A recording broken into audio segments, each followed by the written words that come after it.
today we're going to cover how to hem a denim jeans, which is very popular. I do hem them, approximately about 1,000 of them per year, so it's quite a bit.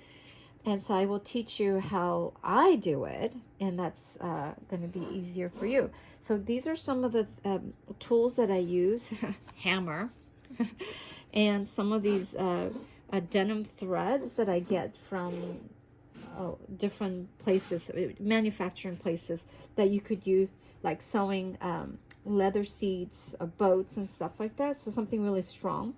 And these are the needles that you might want to use.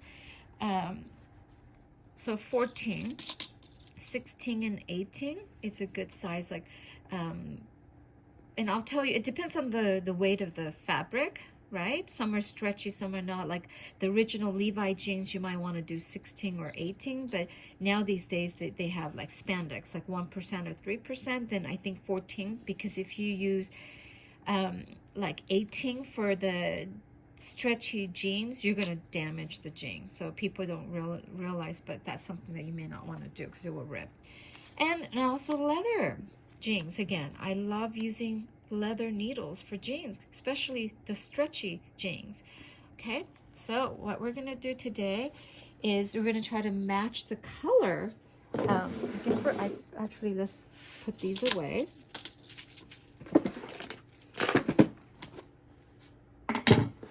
So we're going to hem a jean here, and I already marked it. And then maybe the next time I could show you how to mark them. But this is the back. So you always want to measure the back. But you want to measure the left and the right leg, just in case one leg is longer than the other, or it could be the hips. So it's important to measure. And then front is important, but not that important, especially if you're doing multiple jeans for the same client. Then you want to measure one and do it, but if it's just one, you want to measure it. As you can see, they're a little bit off. They're about 1/8, maybe 1/4 of an inch off between the left and the right, right? And then I already pressed it down. And then this is a stretchy, so this probably has about maybe 3% or 1% spandex. Yeah, so 81% cotton, spandex. It doesn't say, but it definitely does have spandex because, as you can see, it stretches, right? So I would say we could use 14 size needles. Again, we're using Japanese commercial Juki, okay? But I'm actually going to use leather needles, which is my favorite because it's stretchy, okay? And there's a couple things that you want to make sure it's flat and pull it down by the grain line just to get the right measurement. And then I use these little tape. And then I use chalk because you could always, when you iron it, it disappears, the mark. Or you could use yellow fabric marker, but sometimes you can't see it. So in this case, I'm going to use chalk since the jean is dark blue, okay? Usually you want to leave 1/2 inch, okay? And so you want to mark. Luckily, this one already has a mark, so you could cut. But I always do 1/4 of an inch more because you have to think about when you fold it, you have to count for, so say this is 1 inch, right? But then you're also counting for the fold that people don't think about, right? So you always do 1 inch. And I've done thousands, and it's really rare someone complains that it's too long, okay? So we're going to do 1 inch, and it's marked right there. So then you take a scissor, okay, and then you cut.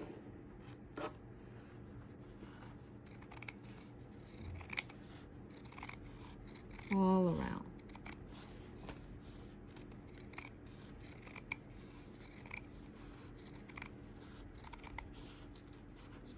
Okay, and then always save these materials and give it back to the client.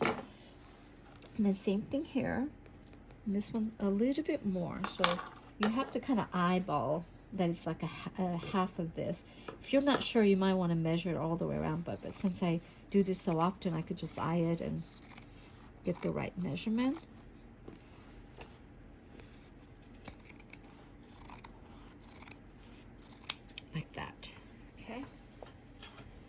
then what we're gonna do is you're gonna, sometimes when it's thick on the side, the way you could make these things seam thinner, you could use heat by ironing it to make the fabric softer, or you could use a hammer and hammer it down. I'm just gonna do it on the sewing machine, but you could actually put like a paper, you know, or something so you don't damage it. So just fold it in half like this and hammer it down. And then fold it again. And then hammer it down, but be careful you don't injure your fingers until it gets softer. But you always want to like make 1/8 of an inch a little bit higher than the size, okay? And then we're gonna, after we do that, we're gonna choose a color. And then usually this is a Levi jeans, which is really popular color, but as you can see, it's too orange, okay? And then there's black. Obviously it's not gonna work, but this is the company that you can look up. And this one too. And then you could use this brand. And same thing. Okay. And then we're gonna try to match, and I think this is the best color. Do you see that? And then this is gold. I think it's too yellow. It has a little brown tone. So we're gonna move all these and we're gonna use this color. Okay. Move this. Okay. And then what we're gonna do is we're gonna cut right here. Okay.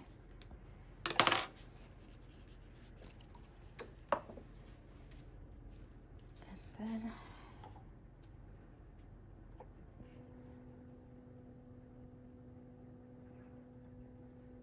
just like this and tie it.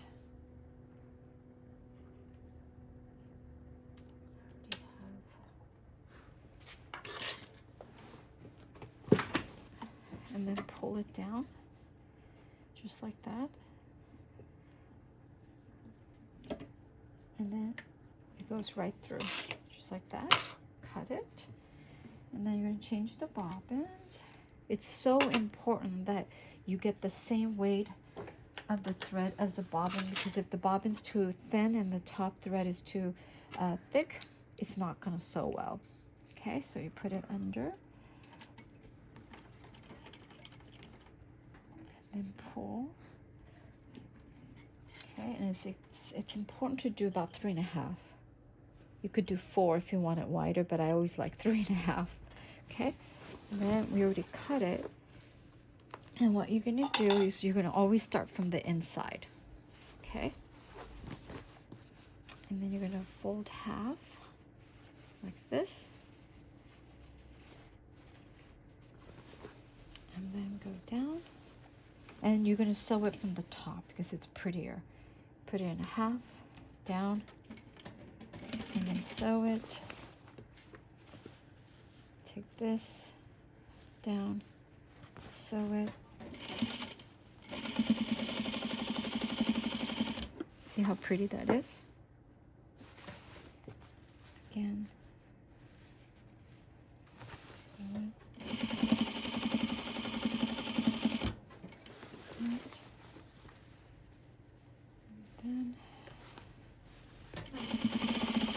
If you're not sure, it's the measurement is not consistent, you could also iron them down, but since I do thousands of these, I probably could do it with my eyes closed maybe. But just measure it, eye down, sew it, and then go again.